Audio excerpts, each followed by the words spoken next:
So my name is Lauren Clark. I'm a real estate agent at the agency Boise, and I am the vice president of the Canyon County Regional Realtors, which is a new association. So I'll be the vice president for 2026, and I was part of Idaho Leadership Academy class of 2025. So Article 10 talks about not discriminating.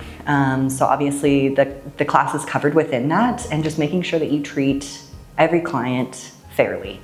To me personally, I think it means making sure that you treat everyone with the same dignity and respect.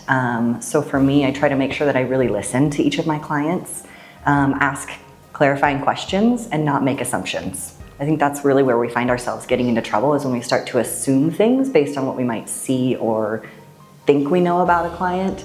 But when we can start really coming from a place of seeking to understand what it is that they're wanting or needing, or what they're going through, that really helps us understand how to serve them better. So I had a unique transaction with a referral client. A past client referred me her parents. So the husband was elderly, he was like 93, and his wife was blind. So I knew right away that I needed to treat them based on what it is that they needed. So I made sure that I asked questions. I knew that technology in my normal process may not apply for them. So I made sure that I asked them if they wanted to be involved in technology or how I could serve them better.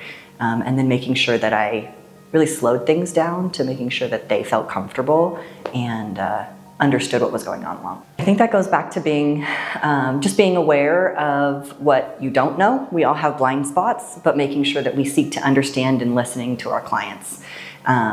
So sometimes where we find ourselves getting into trouble is making that assumption of what it is that they need or what they don't want. But when we can slow down, listen to what it is that they want, that's really when we can serve them best.